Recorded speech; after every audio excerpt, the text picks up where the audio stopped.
இனி வீட்லயே பானிபூரி செய்யலாம் எல்லாரும். ஆச்சி பானிபூரி கிட். முதன்மைச் செயலாளர் பதவியை விலகுற அளவுக்கு அவருக்கு என்ன மாதிரியான வருத்தத்தை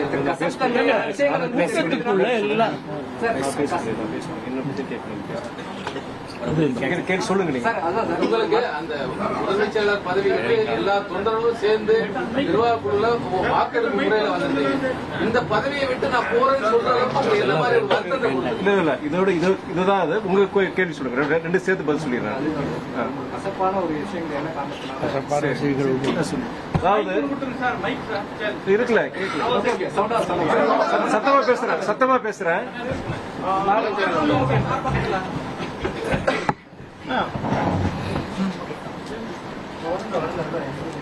எல்லா இயக்கங்கள்ல ஒரு ஜனநாயக இயக்கத்துல மாறுபட்ட கருத்துகள் இருக்கலாம். சில நேரங்களில் அந்த இயக்க தோழர்கள் மத்தியில், நிர்வாகிகள் மத்தியில் ஒரு குழப்பங்கள் வர்றதுதான், கருத்து வேறுபாடுகள் வர்றது ஒரு இயற்கை தான், அது தவிர்க்க முடியாது. எல்லா இயக்கத்திலும் அது உண்டு. அதுபோல சில சமூக வலைதளங்கள்ல சில பதிவுகள், அது மூலியமா ஒரு கட்சிக்கு ஒரு அவப்பேறு, தலைமைக்கு ஒரு அவப்பேறு உருவாக்குகிற சூழ்நிலை தான் இந்த நிகழ்வு நடந்தது. அது பொறுத்த வரைக்கும் இன்னைக்கு நிர்வாகிகள் கூட்டத்தில் இன்னைக்கு நிர்வாகிகள் கூட்டங்கிறது இது மாவட்ட செயலாளர்கள், முக்கியமான நிர்வாகிகள், மூத்த நிர்வாகிகள் கலந்துக்கிறதுல ஒரு விவாத தலைவர் சொன்ன மாதிரி மனம் விட்டு எல்லாருடைய கருத்து என்ன நினைக்கிறாங்கிறது எல்லாரும் பேசினாங்க. அவர் சகோதரர் மல்லை சத்யாவும் பேசியிருக்கிறார், பொருளாளர் அவைத்தலைவர் எல்லாரும் பேசியிருக்காரு, மாவட்ட செயலர் பெரும்பான்மையான கருத்துக்களை சொல்லியிருக்கிறாங்க. அந்த இறுதி முடிவில் இயக்க நலன், இயக்க தந்தை நலன் அதுதான் முக்கியம். அதுக்காண்டி நம்ம இந்த நேரத்தில் இயக்கம் கட்டுக்கோப்பாக இருக்கு. தமிழ்நாட்டில் இருக்கிற தமிழ்நாட்டு நலனுக்காண்டி இன்னைக்கு போராடுற ஒரு இயக்கம் மறுமலர்ச்சி திமுக.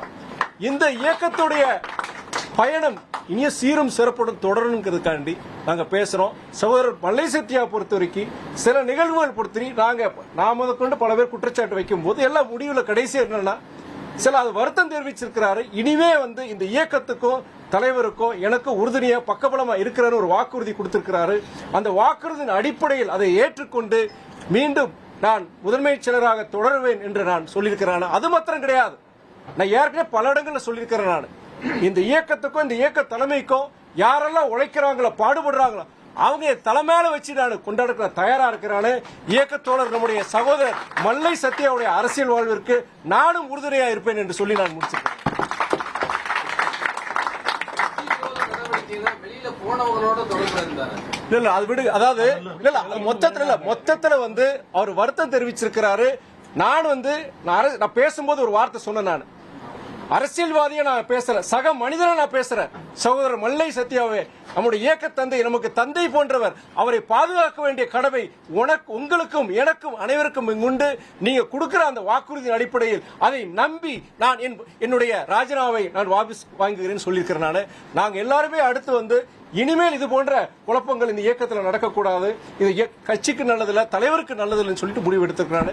தயவு கூர்ந்து பத்திரிகை தோழர்கள் நண்பர்கள் பொறுத்த வரைக்கும் இந்த இயக்கம் பொறுத்த வரைக்கும் இந்த தமிழ்நாட்டில் தமிழ்நாட்டு வாழ்வாதாரங்களுக்கு போராட இயக்கம், போராட ஒரு தலைவர், அரசியல் எல்லைகளை கடந்து தேர்தல் அரசியலை கடந்து இந்த பாடுபட்ட இந்த இயக்கம், இந்த தலைவர், இவங்க நாங்க நல்லா இருக்கும்னு நினைச்சு நீங்களும் சில இனிமே இது நடந்த தலைவர் சொல்லிட்டார்ல, நடந்தவையா இருக்கட்டும், இனிமேல் நடக்க இருக்கின்றது நல்லவையா இருக்கட்டும் சொல்லியிருக்கிறாரு.